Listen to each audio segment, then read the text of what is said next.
Alors, je vais accueillir maintenant Eva, qui est monitrice Qigong et qui est spécialisée dans la gestion émotionnelle. Donc, Eva, hop, non, c'est pas ça que je voulais faire. Tac. Hop, je te fais rentrer. Voilà. Alors, Eva, merci, merci d'être là.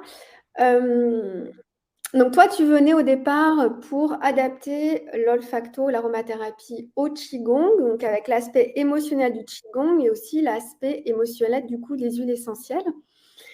Au départ, c'était pareil, pas si évident de faire des liens. Est-ce que maintenant tu te sens capable de travailler avec ces huiles essentielles et leur aspect émotionnel? Alors, bonsoir Anne-Laure, bonsoir tout le monde. Oui, alors c'était pas du tout évident. Moi, je travaillais plus sur le côté énergétique chinois et du coup, c'était trouver vraiment cette alliance sur le côté subtil énergétique des huiles essentielles. Et c'est vrai que grâce aux cas pratiques qu'on fait à la fin, du coup, les cas qu'on présente, ça permet vraiment, en tout cas moi, ça m'a permis de mettre en lien vraiment ces deux corps un peu professionnels et en énergétique subtile, de les mettre en lien et d'expérimenter et de voir comment ça pouvait fonctionner ensemble.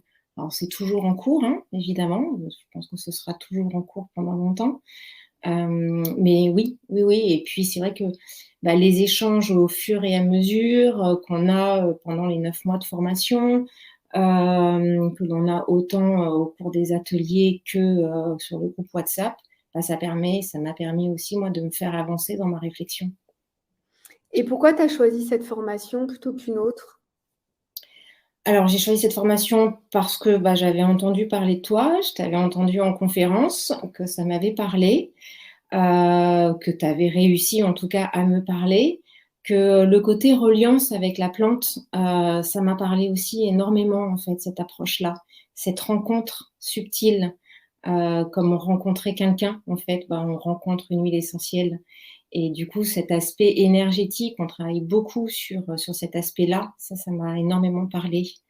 Après, comme Morgane aussi, hein, le côté cadré, de savoir déjà quand est-ce qu'on va se retrouver, sur quoi on va travailler. Moi, c'était important pour moi aussi, ça. Oui, et puis la régularité, en fait, dans les Mm. échanges, pour que ça évolue, Oui, quoi. oui, oui, tout à fait. La régularité, le fait qu'on soit aussi un groupe à taille humaine, je vais dire quand même, parce que voilà, on n'était pas trop nombreuses, on n'était que des femmes, donc pas trop nombreuses. Puis aussi qu'on avait toutes des profils complètement différents. Et ça donne un échange, une richesse qui est incroyable. Donc un groupe bienveillant, sans jugement, c'est important quand on partage, quand on expérimente les huiles et qu'on partage, c'est important. Et ça, tu le cadres très bien, donc voilà. Et ouais, cette richesse en fait. Est-ce que tu veux, partager quelque chose sur la formation à nos internautes qui nous écoutent? Dire que c'est une expérience qui est personnelle par l'utilisation qu'on fait, donc vraiment une expérience que l'on fait d'abord avec soi. C'est une expérience qui est humaine parce que on partage avec les autres, que c'est riche en découvertes. Vraiment, moi j'ai découvert tellement de choses que j'arriverai pas à toutes Tu les citer. n'imaginais pas que ça allait si loin, en fait. Ouais, non, j'aurais pas pensé ça du tout. Et est-ce que tu te sens capable maintenant pour, pareil, accompagner des gens dans le olfacto? Je sais que des fois, tu as des cas qui peuvent être assez, complexes au niveau émotionnel qui viennent à toi. Est-ce que tu te sens, capable de les accompagner Oui, en olfacto avec cet aspect psycho-émotionnel? Ouais. oui. Oui, oui, je me sens capable par les échanges qu'on a eus et par ces cas à travailler avant la fin de la formation, qui n'était pas facile hein, à adopter comme posture. Mais du coup, moi, j'ai franchi un cap à ce moment-là. Vraiment, très clairement, j'ai franchi un cap. Et oui, la fameuse posture, mais pour moi, elle est vraiment essentielle quand on commence à travailler avec l'émotionnel.